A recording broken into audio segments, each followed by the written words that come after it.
This course is sponsored by the USAA Foundation.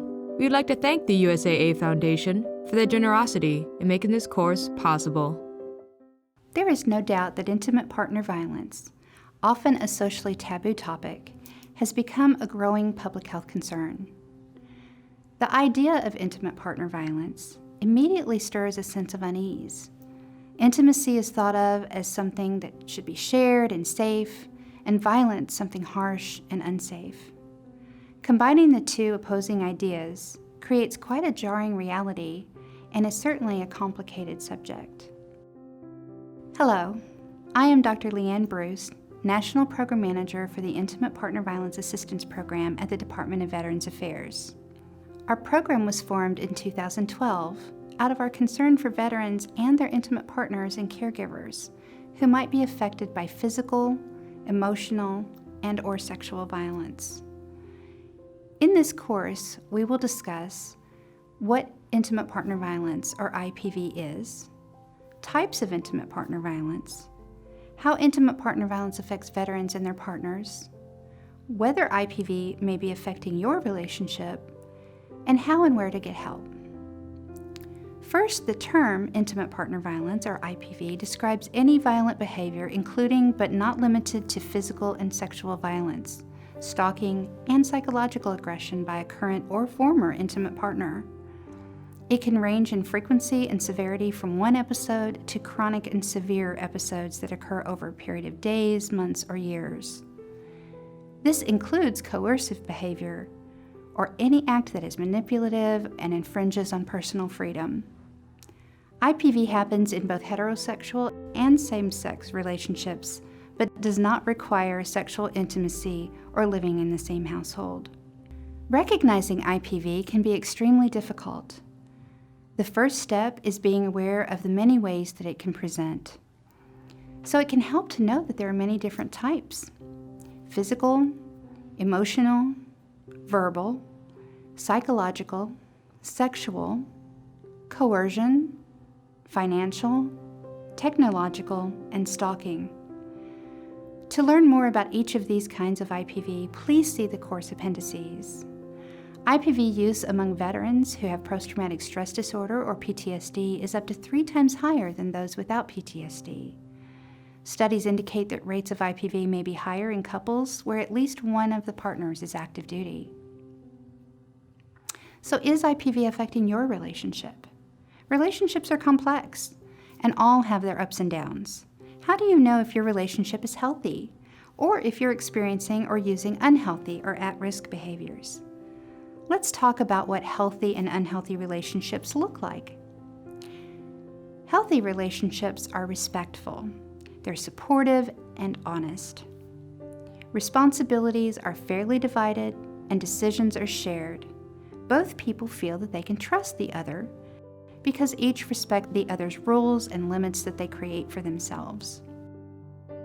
They practice effective, open communication, and each person has their own healthy identity and takes care of themselves and has a good support network outside of the relationship.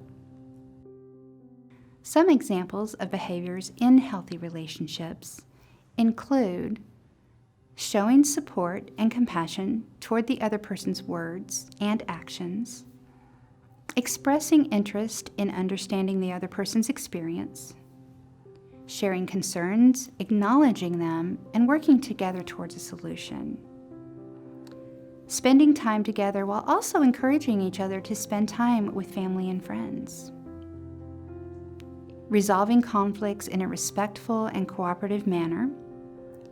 Being open and honest with each other, earning and demonstrating trust by being reliable and respecting each other's privacy.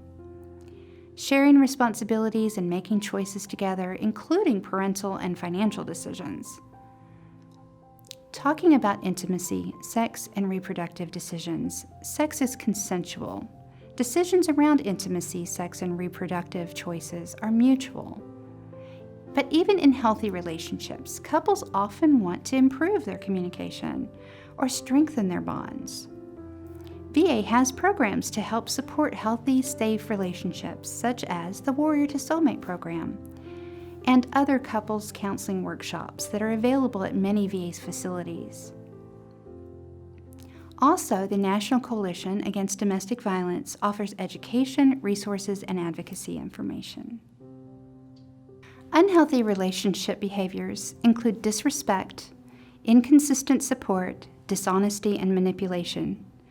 Concerns in the relationship may be ignored or may turn into unresolved arguments. Personal rules or limitations and shared decision-making may not be respected. One person may try to control or pressure the other. Unhealthy relationships can include any of the following. Emotional or other types of support is unreliable or conditional. A lack of empathy or respect for another person's experience. Expecting the other person to just know what bothers their partner instead of talking it out.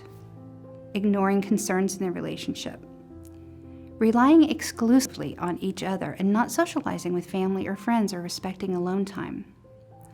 Pressuring the partner to share information or invading the other person's privacy. Using manipulation to meet needs. Dishonesty or lack of trust. Making assumptions around decisions such as finances. Decisions and discussion around sex and reproductive choices are strained. Using verbal aggression, yelling, and name-calling or insults. If you are experiencing or using unhealthy behaviors in your relationship, don't be afraid to seek education, support, and assistance. By calling the National Domestic Violence Hotline, you can be connected to local support programs, counseling, shelters, and other services for you and your family for emergency or non-emergency situations. To help support healthy, safe relationships, the VA also offers a variety of family and couples therapy and assistance programs. While services vary by location, sites offer services such as cognitive behavioral couples therapy, Veterans Readjustment Center family support groups, and referrals to community resources. At-risk relationships and red flags. The following behaviors may be warning signs of serious intimate partner violence. These behaviors are hurtful, demeaning, and controlling, and isolating.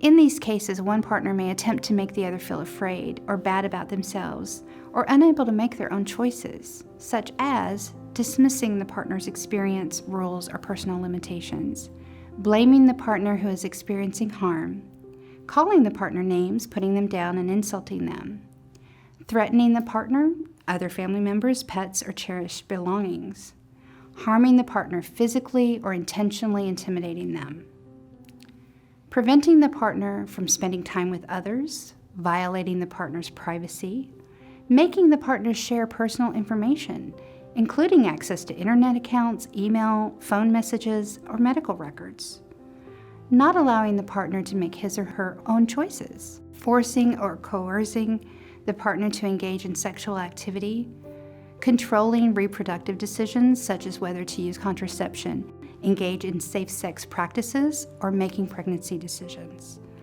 If you're experiencing or using or are at risk of using intimate partner violence behaviors, the VA can help with this as well. The VA's Intimate Partner Violence Assistance Program will help coordinate available local VA and community services to help decrease risk while treating the veteran and their partners with the utmost dignity and respect. Programs such as the Strength at Home program offer evidence-based trauma-informed treatment for veterans who use or are at risk of using intimate partner violence. If you are experiencing or using intimate partner violence, the IPVAP coordinators and champions are there to assist with support and safety planning. Also, there are other organizations that are dedicated to prevention and support. Behaviors not to be ignored or excused. IPV doesn't look the same in every relationship because every relationship is different. But one thing many unhealthy or at-risk relationships have in common is that one partner attempts to have power and control over the other partner. Some of the signs that indicate a potential abusive relationship include when the violence or aggressive behaviors are increasing in frequency or severity, any incident where strangulation is used or attempted, or if you are scared of your partner or fear that they may harm or kill you. If you're experiencing any of these, seek immediate assistance.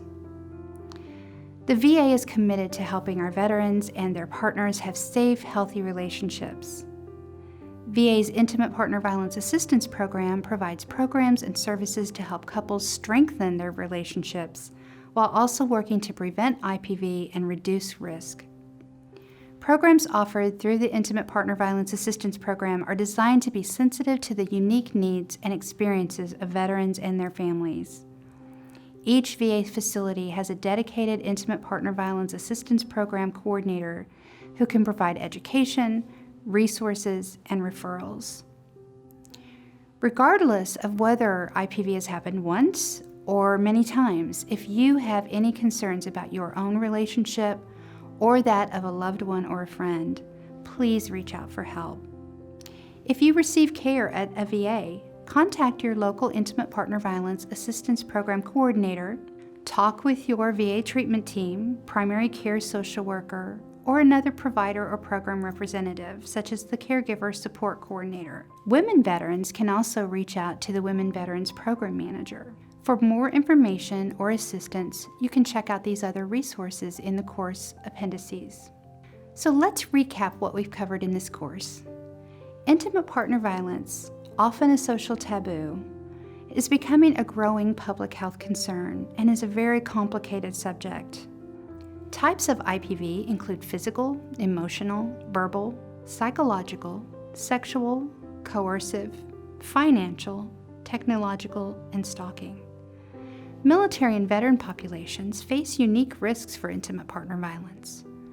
If you are experiencing or using unhealthy or at-risk behaviors such as manipulation, blame, verbal aggression, yelling, name-calling, insults, or physical aggression, you may be at risk for intimate partner violence. Seeking help is a sign of strength. Please see our tips and takeaways for ways to support yourself, your partner, and your family. Additionally, each VA facility has dedicated IPVAP coordinators who can provide education, resources, and referrals, and coordinate services to promote healthy, safe relationships. Thank you for taking the time to take this course. We appreciate all that you do as a caregiver. And remember, you can call the National Domestic Violence Hotline for help anytime. If you have any questions or need assistance, go to the PsychArmor website or call the PsychArmor support line at 844-779-2427. Thank you for completing this course and taking that one step further in learning about our American veterans.